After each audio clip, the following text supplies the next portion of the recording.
Hello everyone, welcome on back. And this is going to be one of my Blitz games from the Saturday, the November 22nd meeting of the Gold Beach Chess Club.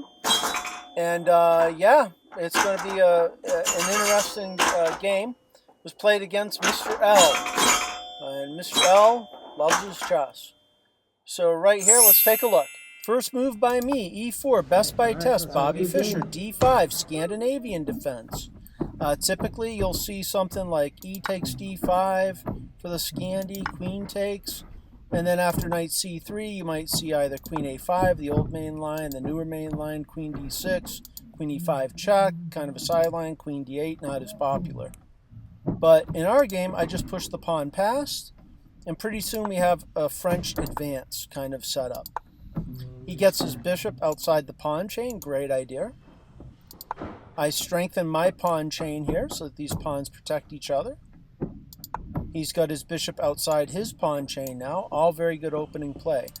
f4, kind of breaking the rule of thumb here a little bit. I'm taking another turn to move a pawn instead of developing a piece. Remember, out of the opening, you want to get your team out onto the board. f6, he attacks my pawns, and he's going to try and break my hold in the center. I have more space. Knight f3, reinforcing and the e5 point, and also developing a piece, looking to control the central squares, and also the king side to prevent any unpleasant incursions by the black queen. Takes. Now, my idea is to use my bishops for attacking potential over on the king side, as well as the queen, potentially the knight. If I can get this bishop up here, exchange his bishop off, that might work out for me as well. Bishop e7, bishop b5. He has the bishop here right now. After my next move, he's the only one that has the bishop here. I no longer do. I just have one bishop. So he has an advantage there. King safety. I have a slight lead in development. Knight h6. This breaks the rule of thumb. Knights on the rim are dim or grim, but not always. It's kind of a standard move in the French defense. Knight bd2, trying to get the knights out. Obviously, I can't go here because there's a pawn here, so the knight reroutes to d2. Castles, king safety. a4, grabbing space over on the queen side. c5 doesn't. He does the right thing here. He actually starts to attack my center and get rid of his double pawn problem on the c file.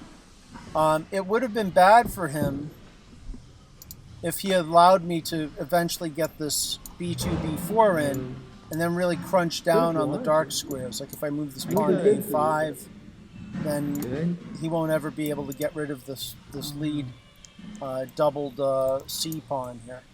So he did the right thing there. He starts to undouble the pawns. Pawn takes. Make a move. Bishop takes check. My pieces get a little tangled here, but I'm trying to develop them in the best way I can. Now he's done something really good here. He's created a threat against my e5 pawn. And I defend against that. Now I'm all tied down with pins. An absolute pin. This knight absolutely cannot move. And then we have a relative pin. I'd be in relatively big-time pain if I moved that knight, because then I'd lose my queen right here on d1. That wouldn't be very good. Alrighty, so here, his next move after my queen e1 is to go bishop to b6. Gives me a free hit with the pawn, keep harassing the piece. He goes bishop to a7. Still a great square for that bishop. Causing me problems with that pin. I got to answer that. I got to break the pin, move the king at some point. That's what I do now. King h1. Bishop takes f3. He no longer has the bishop here. And right here, this is level position, but his next move is a blunder. Knight to g5. If we look at the forcing moves, what are my forcing moves? I do have a capture with check. That would be rook takes rook, check. I have, let's see, do I have any other checks? No. I have a capture, and I have a capture. Well, how about this? This knight defends this pawn here.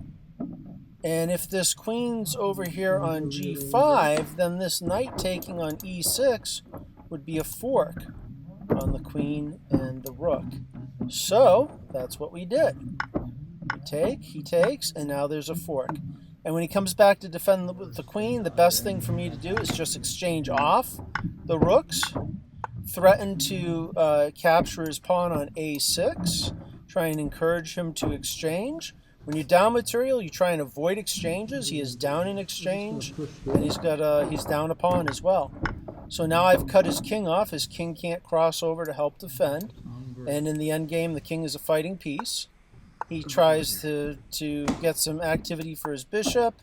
I take here. Now, obviously, if he takes here, then this is a winner. This is going to promote, and he can't stop it now because the squared promote on would be white. So he drops back, and I'm saying, okay, you can take this pawn, but it's poisoned. I am attacking the square b8 through the bishop. The bishop moves. I play a forcing move. He has to block with the bishop. And now the pawn is immune from capture because the bishop is pinned. And the rest of the game was fairly quickly. I just have a checkmate right there. Good game. Mr. L played well. Go here, check.